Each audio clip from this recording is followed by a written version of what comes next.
Hi സുഹൃത്തുക്കളെ, ഐപ്ലസിന്റെ പുതിയൊരു വീഡിയോയിലേക്ക് സ്വാഗതം. നമ്മൾ ഇന്ന് ഈ ക്ലാസ്സിൽ ഡിസ്കസ് ചെയ്യുന്നത് ഇൻഡസ്ട്രീസ് എക്സ്റ്റൻഷൻ ഓഫീസർ പരീക്ഷയുമായി ബന്ധപ്പെട്ട് തൊട്ട് മുൻപ് 2021 നടന്ന ഇൻഡസ്ട്രീസ് എക്സ്റ്റൻഷൻ ഓഫീസർ പരീക്ഷയുടെ മെക്കാനിക്കൽ ഭാഗത്ത് നിന്ന് ചോദിച്ച ചോദ്യങ്ങളാണ് നമ്മളിവിടെ ഡിസ്കസ് ചെയ്യുന്നത്. നമുക്കറിയാം, ഒരുപാട് ബ്രാഞ്ചുകളുടെ ഇലക്ട്രിക്കൽ, ഇലക്ട്രോണിക്സ്, കമ്പ്യൂട്ടർ സയൻസ് മുതലായ ബ്രാഞ്ചുകളുടെ വിവിധ പാഠഭാഗങ്ങൾ നമുക്ക് പഠിക്കേണ്ടതായിട്ടുണ്ട് ഈ ഒരു ഇൻഡസ്ട്രീസ് എക്സ്റ്റൻഷൻ ഓഫീസർ പരീക്ഷയ്ക്കായിട്ട്.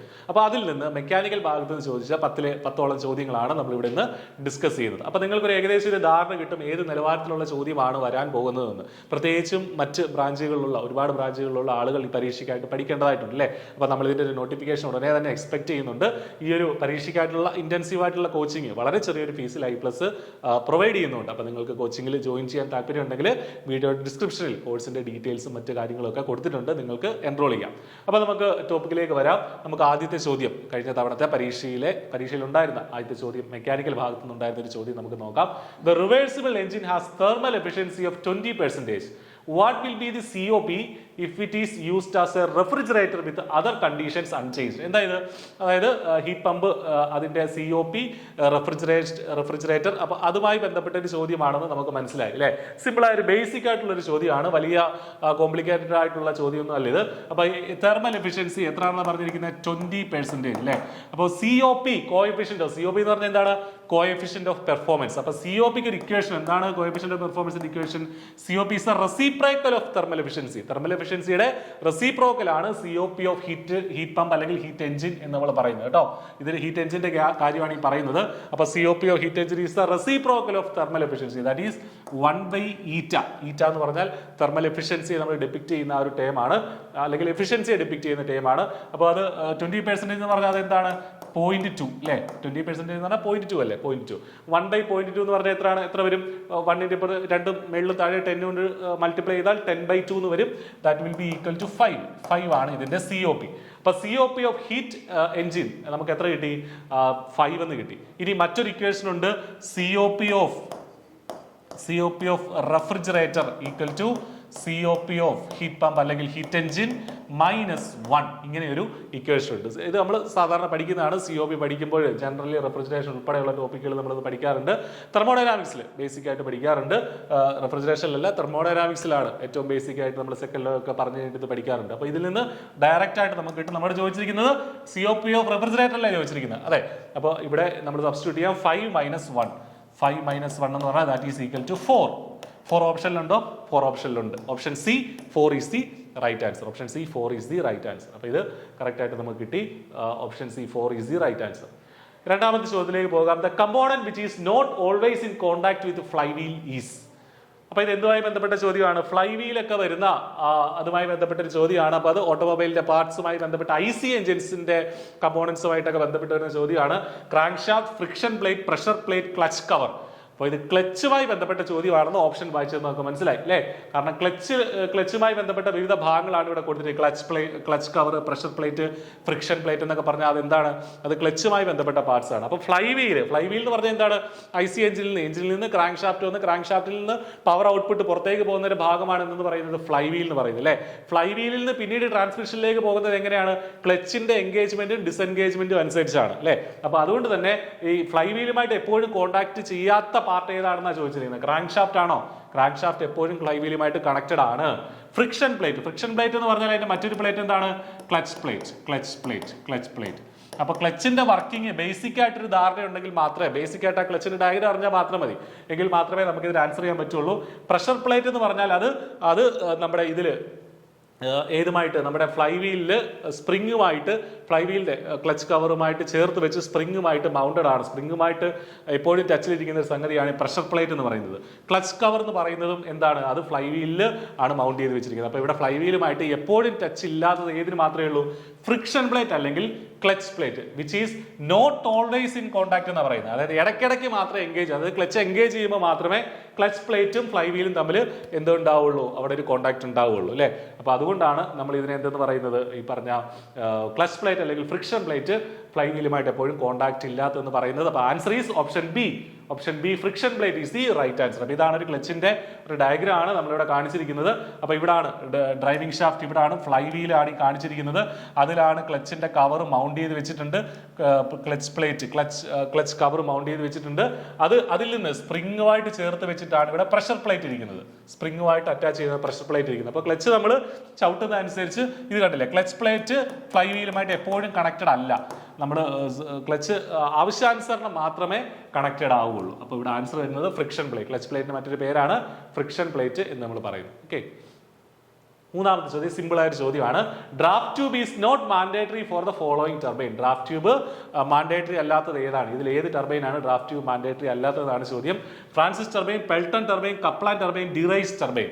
എന്താണ്? വളരെ സിമ്പിൾ ആയിട്ട് ടർബൈനെ കുറിച്ച് ബേസിക് ആയിട്ട് ഐഡിയ ഉണ്ടെങ്കിൽ നമുക്ക് എഴുതാൻ പറ്റും. അപ്പോൾ നിങ്ങൾക്ക് ഈ ചോദ്യങ്ങൾ കാണുമ്പോൾ മനസ്സിലാവും, ഒരുപാട് ഡീപ്പായിട്ടുള്ള ചോദ്യങ്ങളല്ല വരുന്നത്, പക്ഷേ വിവിധ ഭാഗങ്ങളിൽ നിന്നുള്ള ചോദ്യങ്ങൾ വരുന്നുണ്ട് അല്ലേ. ഒരുപാട് പോർഷൻസ് നമ്മൾ പഠിക്കേണ്ടതായിട്ടുണ്ട്, പക്ഷേ ബേസിക് ആയിട്ടുള്ള ധാരണയാണ് നമുക്ക് ഏറ്റവും അത്യാവശ്യമായിട്ട് വേണ്ടത്. ബേസിക് കൺസെപ്റ്റുകൾ സ്ട്രോങ് ആയിരിക്കണം. അപ്പോൾ ഇത് ഡ്രാഫ്റ്റ് ട്യൂബ് എന്ന് പറഞ്ഞാൽ എന്താണ്? അത് റിയാക്ഷൻ ടർബൈനിൽ മാത്രം കണ്ടുവരുന്ന ഒരു സംഗതിയാണ് എന്തെന്ന് പറയുന്നത്, ഡ്രാഫ്റ്റ് ട്യൂബ് എന്ന് പറയുന്നത്. അതായത് ഡയമീറ്റർ ഇൻക്രീസ് ചെയ്ത് വരുന്ന ആ ട്യൂബിനെയാണ് നമ്മൾ ഡ്രാഫ്റ്റ് ട്യൂബ് എന്ന് പറയുന്നത് അല്ലേ. അപ്പോൾ അത് റിയാക്ഷൻ ടർബൈനിൽ മാത്രം കണ്ടുവരുന്ന ഒരു കമ്പോണന്റ് ആണ്. സോ ഇവിടെ റിയാക്ഷൻ ടർബൈൻ അല്ലാത്തത് ഏത് എന്ന് നോക്കിയാൽ മതി അല്ലേ. Francis turbine is A reaction turbine, Kaplan is A reaction turbine, ഡിറൈസ് is also A reaction turbine. ഇവിടെ അല്ലാത്തത് പെൽട്ടൺ ടർബൈൻ മാത്രമേ ഉള്ളൂ. പെൽട്ടൺ ടർബൈൻ ആണ് എന്താണ്? ഇമ്പൾസ് ടർബൈൻ അല്ല, ഇമ്പൾസ് ടർബൈൻ ആണ് പെൽട്ടൺ ടർബൈൻ. ഇമ്പൾസ് ടർബൈനിൽ എന്തില്ല? ഡ്രാഫ്റ്റ് ട്യൂബ് ഇല്ല. സോ ഇവിടെ answer option B, Pelton turbine will be the right answer. Pelton turbine will be the right answer. നാലാമത്തെ ചോദ്യം. The wet bulb depression decreases as humidity increases, humidity decreases, temperature becomes 0 degrees Celsius, none of the above. ഏതാണ് ഇതിന്റെ correct ആയിട്ടുള്ള answer? Wet bulb depression. നമ്മുടെ സൈക്രോമെട്രിയുമായി ചേർത്ത് വെക്കാത്ത ഒരു ചോദ്യമാണ് സൈക്രോമെട്രി അല്ലെ. നമ്മുടെ വിവിധ സൈക്രോമെട്രിക് പ്രോപ്പർട്ടീസ് ഉണ്ടല്ലോ, വെറ്റ് ബൾബ് ടെമ്പറേച്ചർ, ഡൈബൽ ടെമ്പറേച്ചർ, അതേപോലെ ഹ്യൂമിഡിറ്റി തുടങ്ങിയ കാര്യങ്ങളൊക്കെ വരുന്നത് സൈക്രോമെട്രിയിൽ വരുന്ന ഒരു ചോദ്യമാണ് വെറ്റ് ബൾബ് ഡിപ്രഷനുമായി. എന്താണ് വെറ്റ് ബൾബ് ഡിപ്രഷൻ എന്ന് പറഞ്ഞാൽ? Wet bulb depression is the difference between dry bulb temperature, ഒരു dry bulb temperature and wet bulb temperature. ഇത് തമ്മിലുള്ള ഡിഫറൻസിനെയാണ് നമ്മളെന്ന് പറയുക വെറ്റ് ബൾബ് ഡിപ്രഷൻ എന്ന് പറയുക. എന്താണ് വെറ്റ് ബൾബ് ടെമ്പറേച്ചർ എന്ന് പറഞ്ഞാൽ? ഒരു തെർമോമീറ്ററിൽ നമ്മളൊരു വെറ്റ് ക്ലോത്ത് ചുറ്റിയിട്ട് അങ്ങനെ എടുക്കുന്ന ടെമ്പറേച്ചർ മെഷർമെന്റിനെയാണ് നമ്മൾ വെറ്റ് ബൾബ് ടെമ്പറേച്ചർ എന്ന് പറയുക. സ്വാഭാവികമായിട്ടും ഈ ക്ലോത്ത് ഇല്ലാതെ ഡ്രൈ ആയിട്ട് എടുക്കുന്ന ടെമ്പറേച്ചർ, അതായത് നോർമൽ അറ്റ്മോസ്ഫിയറിക് ടെമ്പറേച്ചറിനേക്കാൾ എന്തുകൊണ്ടും കുറവായിരിക്കും വെറ്റ് ബൾബ് ടെമ്പറേച്ചർ. അത് എത്രമാത്രം കുറവുണ്ട് എന്നുള്ളതിന്റെ അളവാണ് ആക്ച്വലി എന്തെന്ന് പറയുന്നത്, വെറ്റ് ബൾബ് ഡിപ്രഷൻ എന്ന് നമ്മൾ പറയുന്നത്. അതിനെയാണ് വെറ്റ് ബൾബ് ഡിപ്രഷൻ എന്ന് പറയുന്നത്. അപ്പൊ ഹ്യൂമിഡിറ്റിയുമായി റിലേറ്റ് ചെയ്ത് വെറ്റ് ബൾബ് ഡിപ്രഷൻ എന്താ സംഭവിക്കുന്നത്? നമ്മൾ കോമൺ ആയിട്ട് വെറ്റ് ബൾബ് ഡിപ്രഷൻ ഒക്കെ പഠിക്കുമ്പോൾ നമ്മൾ പഠിക്കുന്നതാണ്. Humidity increases, humidity decreases. ഏതായിട്ട് കറക്റ്റ് ആയിട്ടുള്ള ആൻസർ വരിക? അതായത് വെറ്റ് ബൾബ് ഡിപ്രഷൻ. അപ്പൊ ഈ ഒരു ക്ലോത്ത്, വെറ്റ് ക്ലോത്ത് ചുറ്റിയ തെർമോമീറ്ററിലെ ടെമ്പറേച്ചറും നമ്മുടെ ഡ്രൈ ബൾബ് ടെമ്പറേച്ചറും സെയിം ആണ് എന്ന് പറഞ്ഞാൽ അതിന്റെ അർത്ഥം റിലേറ്റീവ് ഹ്യൂമിഡിറ്റി 100% എന്ന് വെച്ചാൽ ഹ്യൂമിഡിറ്റി കൂടി നിൽക്കുമ്പോഴാണ് ഈ വെറ്റ് ബൾബ് ഡിപ്രഷൻ കുറഞ്ഞിരിക്കുന്നത്. അതായത് ഇത് തമ്മിലുള്ള ഡിഫറൻസ് കുറയുന്നത് എപ്പോഴാന്ന് വെച്ചാൽ ഹ്യൂമിഡിറ്റി കൂടുമ്പോഴാണ്. അപ്പൊ ഇത് തമ്മിൽ 100% റിലേറ്റീവ് ഹ്യൂമിഡിറ്റി ആണ് നമ്മുടെ അറ്റ്മോസ്ഫിയറിൽ ഉള്ളതെങ്കിൽ ഈ വെറ്റ് ബൾബ് തെർമോമീറ്ററിൽ കാണിക്കുന്ന റീഡിങ്ങും ഡ്രൈ ബൾബ് തെർമോമീറ്ററിൽ കാണിക്കുന്ന റീഡിങ്ങും സെയിം ആയിരിക്കും. അവിടെ ഡിപ്രഷനോ അല്ലെങ്കിൽ വെറ്റ് ബൾബ് ടെമ്പറേച്ചറിലോ കുറവൊന്നും ഉണ്ടാവില്ല. അതേസമയം ഹ്യൂമിഡിറ്റി കുറേശ്ശെ കുറയുന്നതനുസരിച്ച് എന്ത് സംഭവിക്കും? ഇത് മെല്ലെ മെല്ലെ താഴേക്ക് വരും. വെറ്റ് ബൾബ് തെർമോമീറ്ററിലെ വെറ്റ് ബൾബ് ടെമ്പറേച്ചർ റീഡിങ് താഴേക്ക് വന്നുകൊണ്ടിരിക്കും. അപ്പോൾ ഇവിടെ നമ്മളോട് ചോദിച്ചിരിക്കുന്നത് വെറ്റ് ബൾബ് ഡിപ്രഷൻ ഡിക്രീസ് ചെയ്യുന്ന എപ്പോഴാണെന്ന്, അതായത് ഈ ഒരു വാല്യൂ കുറയുന്നത് എപ്പോഴാണ്? ഈ വാല്യൂ കുറയുന്നത് എപ്പോഴാണ്? ഹ്യൂമിഡിറ്റി ഇൻക്രീസ് ചെയ്യുമ്പോഴാണ്. ഹ്യൂമിഡിറ്റി കൂടി വരുമ്പോഴാണ് ഇത് തമ്മിലുള്ള ഡ്യൂറേഷൻ അടുത്തടുത്ത് വരുന്നത് അല്ലേ. സോ ഹ്യൂമിഡിറ്റി ഇൻക്രീസസ് എന്നുള്ളതാണ് ഇതിന്റെ answer. Option A, humidity increases. അപ്പൊ ഇത് ഇത്രയും കോംപ്ലിക്കേറ്റഡ് ആയി നമ്മളിത് മനസ്സിലാക്കേണ്ടതില്ലെങ്കിലും ഇതാണ് ഇതിന്റെ ബേസിക് ആയിട്ടുള്ള തത്വം. ബേസിക്കലി നമ്മൾ വെറ്റ് ബൾബ് ഡിപ്രഷൻ ഒക്കെ പഠിക്കുമ്പോൾ ഇത് മനസ്സിലാക്കിയിരിക്കണം. ഹ്യൂമിഡിറ്റി ഇൻക്രീസ് ചെയ്യുമ്പോഴാണ് വെറ്റ് ബൾബ് ഡിപ്രഷൻ കുറഞ്ഞിരിക്കുന്നത് കേട്ടോ. അപ്പൊ അത് നമ്മൾ അവിടെ കിട്ടിയത് കരുതുന്നു. അഞ്ചാമത്തെ ചോദ്യത്തിലേക്ക് പോകാം. When the water level falls below the safe limit, the following device will extinguish the fire in the furnace of a boiler. ആ ബോയിലറിൽ നിന്നും ചോദ്യങ്ങൾ ചോദിച്ചിട്ടുണ്ട്. അപ്പോൾ എന്താണിത്? ബോയിലറുമായി ബന്ധപ്പെട്ട ഒരു ചോദ്യമാണ്. അതായത് വാട്ടർ ലെവൽ സേഫ്. നമുക്കറിയാം ബോയിലർ എന്ന് വെച്ചാൽ എന്താണ്? നമ്മുടെ വാട്ടറിനെ ഹൈ ടെമ്പറേച്ചറിൽ ഹീറ്റ് ചെയ്ത് സ്റ്റീം ആക്കി മാറ്റുന്ന ഒരു ഉപകരണമാണ് ബോയിലർ എന്ന് പറയുന്നത്. പലതരത്തിലുള്ള ബോയിലറിന്റെ ക്ലാസിഫിക്കേഷൻ ഉണ്ട് അല്ലേ? Fire tube boiler, water tube boiler തുടങ്ങിയ കാര്യങ്ങളൊക്കെ നമുക്കറിയാം. അപ്പോൾ അതിൽ വാട്ടർ ലെവൽ ഒരു പരിധിക്ക് താഴെ പോയി കഴിഞ്ഞാൽ എന്ത് സംഭവിക്കും? ചൂട് കൂടി ബോയിലർ പൊട്ടിത്തെറിക്കാൻ സാധ്യതയുണ്ട്. അപ്പോൾ അത് ഒഴിവാക്കാൻ വേണ്ടി നമ്മൾ വെക്കുന്ന ഡിവൈസ് ഏതാണെന്നുള്ളതാണ്. Fusible plug, safety valve, blow off cock, feed check valve. അപ്പൊ ഇതൊക്കെ ബോയിലർ മൗണ്ടിങ്സ് ആണ്. ഈ തന്നിരിക്കുന്ന 4 എണ്ണവും ബോയിലർ മൗണ്ടിങ്സ് ആണ്. ബോയിലർ മൗണ്ടിങ്സ് ഉണ്ട്, ബോയിലർ ആക്സസറീസ് ഉണ്ട് അല്ലെ? ബോയിലർ മൗണ്ടിങ്സ് എന്ന് പറഞ്ഞാൽ എന്താ? ബോയിലറിന്റെ സേഫ് ആയിട്ടുള്ള പ്രവർത്തനത്തിന് ഏറ്റവും അത്യാവശ്യം വേണ്ട കമ്പോണൻസിനെയാണ് ബോയിലർ മൗണ്ടിങ്സ് എന്ന് പറയുന്നത്. ആക്സസറീസ് എന്ന് പറഞ്ഞാൽ എന്താണ്? ബോയിലറിന്റെ എഫിഷ്യൻസി കൂട്ടുന്ന കമ്പോണൻസ് ആണ് ബോയിലർ ആക്സസറീസ് എന്ന് പറയുന്നത്. അപ്പൊ ബോയിലർ മൗണ്ടിങ്സ് ആണ് ഇതൊക്കെ. അപ്പൊ ഇതിൽ ഈ പരിപാടി നിർവഹിക്കുന്ന ആരാണ്? അതായത് ഒരു ഫർണസിൽ ചൂട് തീ കത്താതെ അതിനെ സംരക്ഷിക്കുന്നത് ഏത് കമ്പോണന്റ് ആണ്? സേഫ്റ്റി വാൽവ് അല്ല, ബ്ലോ ഓഫ് കോക്ക് അല്ല, ഫീഡ് ചെക്ക് വാൽവ് അല്ല. അതിന്റെയൊക്കെ പ്രവർത്തനം മറ്റെന്തൊക്കെയാണ്? ഫ്യൂസിബിൾ പ്ലഗ് ആണ് ഇതിന്റെ ആൻസർ വരുന്നത് കേട്ടോ. ആ ടോപ്പ് ബോയിലറിനുള്ളിലെ ഡ്രമ്മിനുള്ളിൽ ടോപ്പ് പോർഷനിലാണ് ഫ്യൂസിബിൾ പ്ലഗ് കൊടുത്തിരിക്കുന്നത്. വാട്ടർ ലെവൽ കുറയുമ്പോൾ എന്ത് സംഭവിക്കും? ഇത് ഉരുകി താഴേക്ക് വീണ് അവിടെ തീ കത്താതെ ഉള്ള ഒരു സാഹചര്യം സൃഷ്ടിക്കും കേട്ടോ. അതിനാണ് ഫ്യൂസിബിൾ പ്ലഗ് എന്ന് പറയുന്നത്. അപ്പൊ ഇതാണ് അതിന്റെ ഒരു ഏകദേശ രൂപം എന്ന് പറയുന്നത്. കൊച്ചറാൻ ബോയിലറിന്റെ ഒരു ഫിഗർ ആണ്. ഇവിടെയാണ് ഫ്യൂസിബിൾ പ്ലഗ് ഇരിക്കുന്നത്. വാട്ടർ ലെവൽ താഴേക്ക് പോകുമ്പോൾ ഈ പ്ലഗ് എക്സ്പോസ്ഡ് ആവും. ഈ പ്ലഗ് അറ്റ്മോസ്ഫിയറിലേക്ക് എക്സ്പോസ്ഡ് ആവും. ചൂട് കൂടിയാൽ അത് ഉരുകി കഴിഞ്ഞാൽ അതിൽ നിന്ന് പുറത്തേക്ക് ഒരു ലിക്വിഡ് പുറത്തേക്ക് വരും കേട്ടോ. അപ്പൊ അതിനെയാണ് അതുകൊണ്ടാണ് നമ്മൾ ഫ്യൂസിബിൾ പ്ലഗ് യൂസ് ചെയ്യുന്നത്. അതൊരു ബോയിലർ മൗണ്ടിങ് ആണെന്നും അറിഞ്ഞിരിക്കുക. അടുത്തൊരു ചോദ്യം, the ability of the material to withstand shock. അപ്പൊ മെറ്റീരിയൽ പ്രോപ്പർട്ടീസ് എന്നുള്ള ചോദ്യമാണ്. സിമ്പിൾ ആയ ഒരു ചോദ്യമാണ്, ഒന്നും ഡീപ്പായിട്ടുള്ള ചോദ്യം അല്ല ഇവിടെ വന്നിരിക്കുന്നത്. ഷോക്കിനെ വിത്ത്സ്റ്റാൻഡ് ചെയ്യാനുള്ള പ്രോപ്പർട്ടി എന്താണ്? ഒറ്റ നോട്ടത്തിൽ ഉത്തരം എഴുതാൻ പറ്റും. ഡക്റ്റിലിറ്റി ആണോ? ഡക്റ്റിലിറ്റി എന്ന് വെച്ചാൽ വലിച്ചു നീട്ടാവുന്ന പ്രോപ്പർട്ടിയാണ്. ഹാർഡ്നെസ് ആണോ? ഹാർഡ്നെസ് എന്ന് വെച്ചാൽ ഇൻഡന്റേഷൻ, അതിനെ റെസിസ്റ്റ് ചെയ്യുന്ന പ്രോപ്പർട്ടിയാണ് ഹാർഡ്നെസ്. ഫറ്റീഗ് സ്ട്രെങ്ത് എന്ന് പറഞ്ഞാൽ ഒന്നിലധികം തവണ തുടർച്ചയായി ലോഡ് കൊടുക്കുമ്പോൾ അതിനെ റെസിസ്റ്റ് ചെയ്യുന്ന ആ ഒരു സ്ട്രെങ്ത് ആണ് ഫറ്റീഗ് സ്ട്രെങ്ത്. ഇവിടെ ആൻസർ വരുന്നത് ടഫ്നെസ്. അപ്പൊ ഷോക്കിനെ വിത്ത്സ്റ്റാൻഡ് ചെയ്യുന്നത് ടഫ്നെസ് ആണ്. ഷോക്കിനെ വിത്ത്സ്റ്റാൻഡ് ചെയ്യാനുള്ള പ്രോപ്പർട്ടി. ഒരു മെറ്റീരിയൽ ടഫ് ആണെന്ന് പറഞ്ഞാൽ എന്താണ്? ഒരു സഡൻ ഷോക്കിനെ അതിന് വിത്ത്സ്റ്റാൻഡ് ചെയ്യാൻ കഴിവുണ്ട് എന്നുള്ളതാണ് അതിന്റെ അർത്ഥം. ഏഴാമത്തെ ചോദ്യത്തിലേക്ക് പോകാം. The following allowing element will increase the corrosion resistance of steel. അപ്പൊ സ്റ്റീലിന്റെ പ്രോപ്പർട്ടിയുമായി ബന്ധപ്പെട്ട ഒരു ചോദ്യമാണ്. അപ്പൊ മെറ്റീരിയൽ സയൻസിൽ നിന്നും നമുക്ക് നോക്കേണ്ടി വരും എന്നുള്ളത് നിങ്ങൾക്ക് മനസ്സിലായല്ലോ. അപ്പോൾ ടൈറ്റാനിയം, നിക്കൽ, ക്രോമിയം, മാംഗനീസ്. ഏതായിട്ട് കറക്റ്റ് ആയിട്ടുള്ള ആൻസർ വരിക? ക്രോമിയാണ്.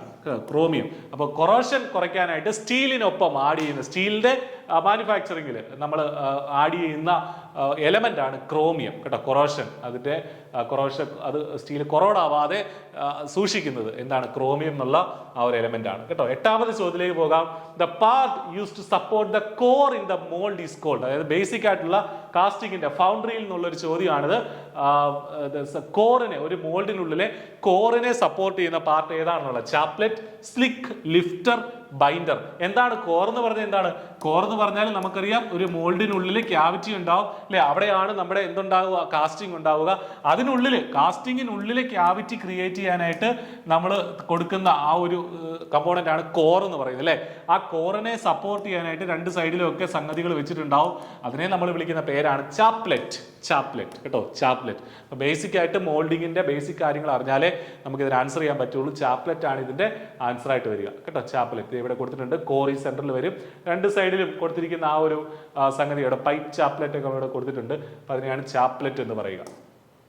ഒമ്പതാമത്തെ ചോദ്യത്തിലേക്ക് പോകാം. The angle at the point of drill bit. Drill ബിറ്റിന്റെ ആംഗിൾ ഏത്? ഏറ്റവും കോമൺ ആയിട്ട് യൂസ് ചെയ്യുന്ന ആംഗിൾ ആണ്. ഡ്രിൽ ബിറ്റിന് അസാധാരണമായി യൂസ് ചെയ്യുന്ന ആംഗിൾ ഉണ്ടാവും, പക്ഷെ കോമൺ ആയിട്ട് സ്റ്റാൻഡേർഡ് ആയിട്ട് നമ്മൾ യൂസ് ചെയ്യുന്ന ആംഗിൾ ഏതാണെന്നുള്ള ചോദ്യം. ഡ്രിൽ ബിറ്റ് മാനുഫാക്ചറിങ് പ്രോസസ്സിൽ നിന്നുള്ള, മാനുഫാക്ചറിങ് എക്യുപ്മെന്റ്സ് അതിൽ നിന്നുള്ള ഒരു ചോദ്യമാണിത്. മെഷീൻ ടൂൾസ് എന്നൊക്കെ നമുക്ക് വേണേൽ പറയാം. ഇതിന്റെ ആൻസർ ഏത് വരും? 102, 118, 130, 135. ഏതാണ്? 118. ഏറ്റവും കോമൺ ആയിട്ട് നമ്മൾ യൂസ് ചെയ്യുന്ന ഡ്രിൽ ബിറ്റിന്റെ പോയിന്റ് ആംഗിൾ ആണ് 118 എന്ന് പറയുന്നത്. അതുപോലെ 24 ഡിഗ്രിയാണ് അതിന്റെ ഹെലിക്സ് ആംഗിൾ.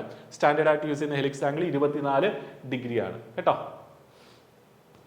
പത്താമത്തെ ചോദ്യത്തിലേക്ക് പോകുക. Process of embossing the diamond shaped pattern on work piece.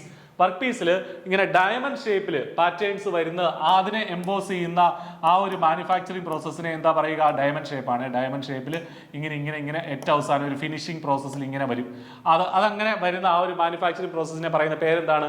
Chamfering, parting, facing, knurling. ഈ ഓപ്ഷൻ വായിച്ചാൽ തന്നെ നമുക്ക് ഇതിന്റെ ആൻസർ എഴുതാൻ പറ്റും. ചേംഫറിംഗ് അല്ല, ചേംഫറിംഗ് എന്ന് പറഞ്ഞാൽ മറ്റെന്തോ ആണ്, അതൊരു ഒരു സ്ലോപ്പ് ഇടുകയാണ്.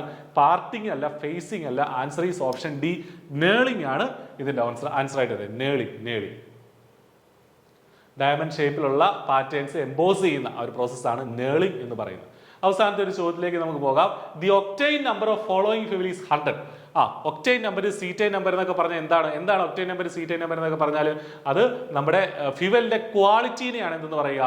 ഒക്ടൈൻ നമ്പർ, സീറ്റൈൻ നമ്പർ എന്നൊക്കെ പറയുക ഫ്യൂവലിന്റെ ക്വാളിറ്റീനെയാണ്. അപ്പോൾ ഒക്ടൈൻ നമ്പർ എന്ന് പറഞ്ഞാൽ ഏത് ഫ്യൂവലിന്റെ ക്വാളിറ്റിയാണ്? ഗ്യാസോലിൻ അല്ലെങ്കിൽ പെട്രോൾ ഫ്യൂവലിന്റെ ക്വാളിറ്റീനെയാണ് അതിനെ റെപ്രസെന്റ് ചെയ്യുന്ന ആ ഒരു നമ്പറാണ് ഒക്ടൈൻ നമ്പർ എന്ന് പറയുന്നത്. അപ്പോൾ ഒക്ടൈൻ നമ്പർ എന്ന് പറഞ്ഞാൽ എന്താണ്? It is A mixture of ആ ഫ്യൂവൽ. ഒക്ടൈൻ നമ്പറിന് കിട്ടാൻ വേണ്ടി നമ്മളൊരു സ്റ്റാൻഡേർഡൈസ്ഡ് ആയിട്ടുള്ള ഫ്യൂവൽ യൂസ് ചെയ്യാറുണ്ട്. ആ ഫ്യൂവൽ ഏതാണ്? ഐസോഒക്ടെയ്ൻ പ്ലസ് നോർമൽ ഹെപ്റ്റൈൻ. ഇതാണ് നമ്മുടെ സ്റ്റാൻഡേർഡ് മിക്സ്ചർ.